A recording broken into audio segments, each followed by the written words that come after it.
classroom construction ng Department of Education. Yung 10 billion na yon hindi kontrolado ng Department of Education.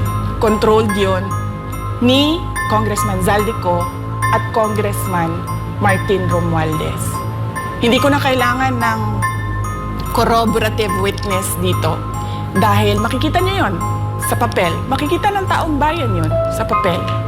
NEP, 5 billion, lumabas ang budget approved, 15 billion. So maiintindihan niyo, di ba? Bakit pa tayo magbo-budget hearing para sa Office of the Vice President? 2 tao lang naman ang nasusunod sa budget ng bayan natin. Halimbawa, taong 2024, kung makikita niyo, ang approved na budget ng Office of the President para sa classroom construction ay 19 billion. Noong lumabas na ang House version ng Appropriations Bill ay naging 24 billion ito. So, approved 19 billion, paglabas sa House, naging 24 billion. At doon sa 24 billion na yon, kung hahanapin mo sa papel, kinuha nila ang 5 billion ng repairs ng classrooms at nilagay nila doon sa 19 billion para maging 24 billion siya. So ang naiwan sa repairs, sa kawawang mga classroom, ay 1 billion. Kaya, makikita nyo, sa papel, nandyan yan. Naging 24 billion. At hindi lang yan, dahil noong 2023 ay hindi ako pumayag na hindi masunod yung DepEd na rules sa paano mag-classroom construction based on need, ang ginawa ngayong 2024, inattach nila ang listahan na kung saan gagawin ang mga classroom construction worth 17 billion. Makikita nyo yon sa papel.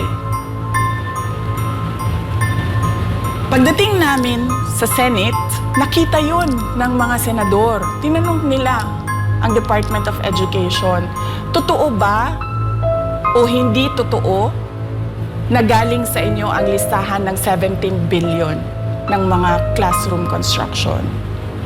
So sabi namin sa mga senador, hindi totoo. Hindi namin magagawa yung trabaho namin. Hindi natin masosolve ang classroom backlog kung ganito ang nangyayari. Pwede ba ninyo kaming tulungan? Yung mga senador naman, very helpful sila. Oo, tulungan namin kayo. Kaya nga, kung makikita ninyo sa interpellation ng isang senador doon sa budget hearing sa Senate, tinanong niya diretso, galing ba sa DepEd ang listahan ng 17 billion? Galing ba sa DepEd ang listahan na inattach doon sa House version? Sinabi namin hindi. Hindi galing sa amin yan. On record yon.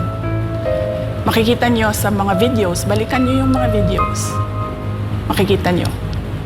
Yes, my concern, Madam Chair, Mr. President, under the GAB, I observed that there was an increase in the budget for the construction of new classrooms from 19.6 billion to 24.6 billion.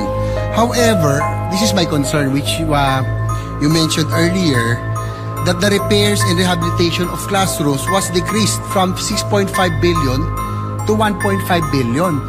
I also have information, Madam Chair, Mr. President, that 24.6 billion allocated under the GAB, but only 9.8 billion from the allocation is left to the discretion of DepEd. Kaya hindi ko na kailangan ng witness kasi makikita nyo sa papel.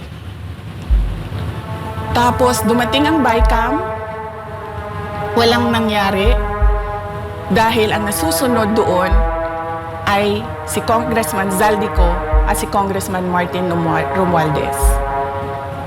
Kaya nandun pa rin naka-attach yung 17 billion na ginawang listahan ni Co at ni Romualdez. In fact, balik lang ako konti sa'yo ha. Kahit yung mga congressman, nakikita nila yung problema ng ginawa nila na pag-attach ng listahan sa budget. Kasi doon sa basic education hearing noong May 2024 ng House of Representatives, merong isang congressman nagreklamo, bakit ang tagal ng classroom construction? Bakit ang tagal? Eh sabi nung USEC ng DepEd, kasi may pabago-bago sa listahan ng DPWH dahil hindi kami ang gumawa ng listahan. Yeah, Mr. Chair, with respect to the 17 billion in Annex A of the GAA, we are not privy on how the school sites were chosen. So, be it as it may, How is it chosen? I'm not privy to that, Mr. Chair. As, when the gap came out, there was a 14.7 billion Annex A. Then when the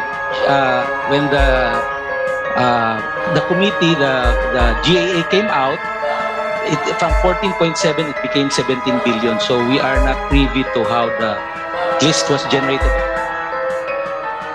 So dagdag ko lang yan doon sa confirmation na kinuha nila yung budget ng DepEd at isa yan sa mga rason kung bakit ako nag-resign sa Department of Education. Hindi na ako papayag na sa susunod na taon, ganyan pa rin ang gawin nila at ako yung mananagot sa ginagawa nila. Kaya yan yung sinasabi ko, bakit pa tayo mag-question and answer dito para atakihin niyo ako? Eh, ang masusunod lang naman sa budget, 2 tao lang.